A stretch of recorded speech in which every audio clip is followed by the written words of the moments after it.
Afternoon, Primetime Squad, and to my The Hood Table Squad as well. We have some breaking news for you today. Omaha man Kevin Clayton, who was arrested back in November of 2019 for a child abuse case against his 4-month-old son that resulted in death.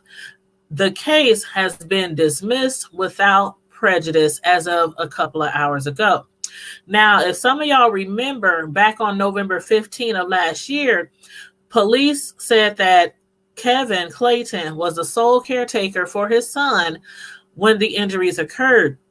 The child's mother at that time, Lanisha, she was at work at that time, so she was not implicated in any injuries against her son at all.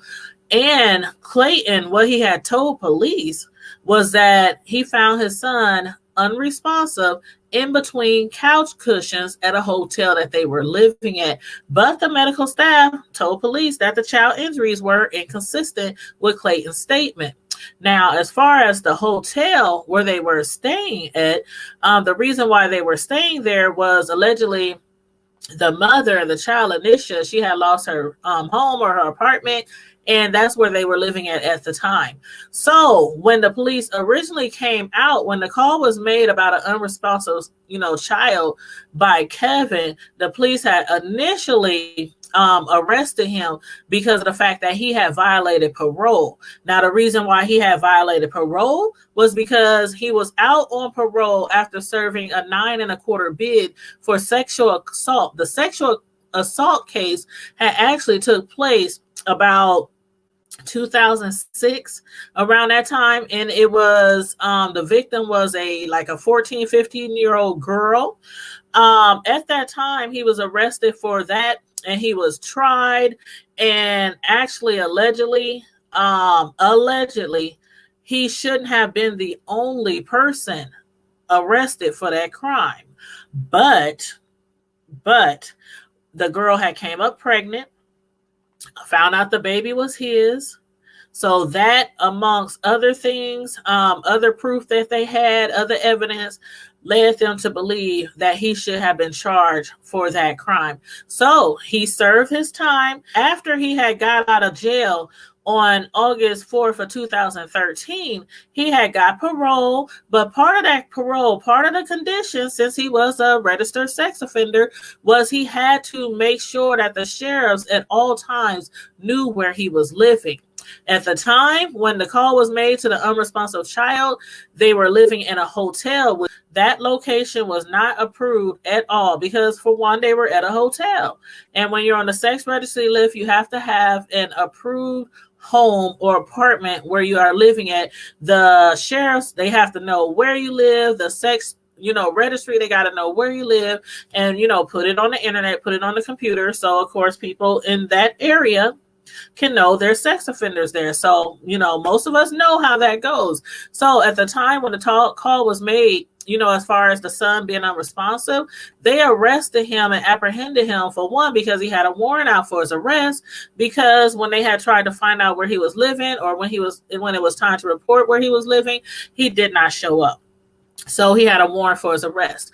So at the time, again, when the call was made to a child being unresponsive at that hotel, when they got there, he was first charged for that. He was apprehended because he had a warrant. Then he was charged for child abuse after after the result of the injuries. Later, after the child passed, it was raised.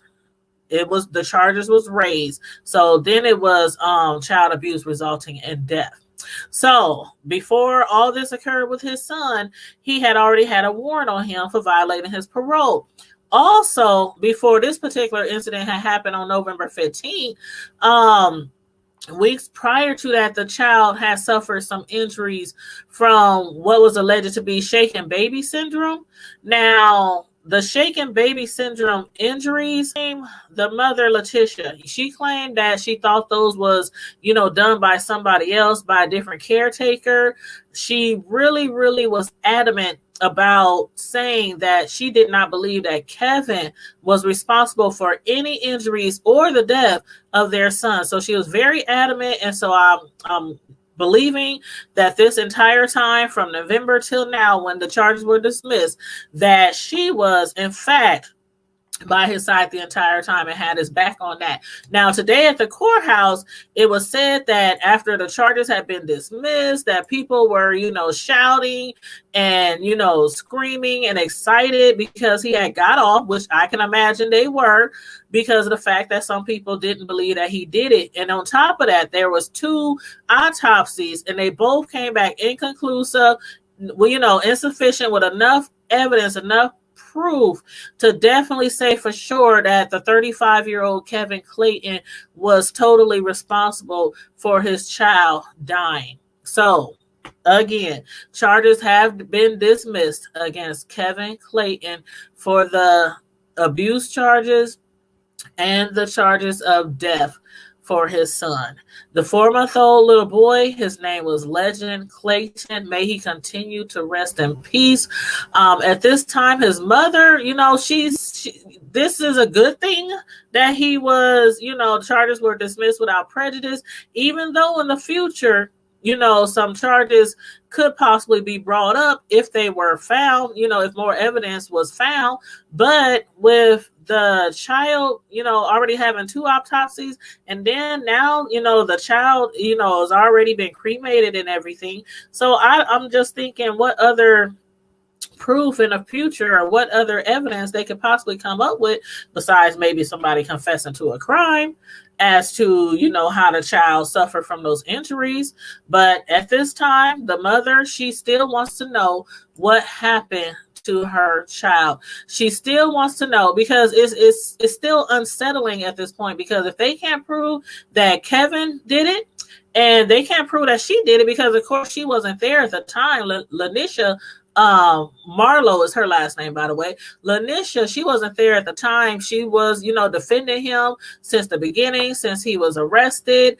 And since the charges were dropped, again, it's still unsettling, because people want to know who injured this child. And by the way, the injuries that the child sustained was head and brain trauma and retinal bleeding.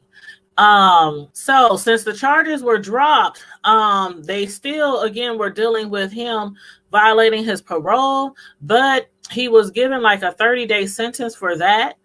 Being that he's been in jail since November, I'm sure he'll probably get time served for that. And at this time, if they do release him, they're going to want to make sure that he has a valid address, and an address that could be approved by the sheriff, by the sex registry, in order for him to be released. And I think when they do release them after, serving their time for violating parole for that specific thing, I think they give them like a week or 10 days or something like that to report where they're living, and get it approved by the sheriff, have them come out and make sure the place is okay. So again, at this time, charges against Kevin Clayton for child abuse resulting in the death of his 4-month-old son, Legend Clayton, has been dismissed without prejudice. That's all we have right now. If we find out anything else in the future, I will definitely come back and update you guys on anything new or anything that we find out. But you guys, make sure you please like the video, share the video. Make sure you are also subscribed to our channel. And I also have 2 other channels as well. Tanya's Primetime TV Media Reviews is my main channel, The Hood Table, and Tanya's Delight Slice by Slice. So please make sure you follow us on those channels as well. And you can also follow us on Facebook, Twitter, and IG on the Tanya's Primetime TV, The Hood Table, and Tanya's Delight Slice by Slice. And if you have any stories for us that you want us to cover, or anything that you want us to promote on our channels, please make sure you inbox me on Facebook under Tanya's Primetime TV Media Reviews, or on the Hood Table channel. Or you can also IG me, hit me in my DMs on Tanya's Primetime TV or on the Hood Table. I know you guys, as usual, stay safe, be blessed, and I'm out. Deuces.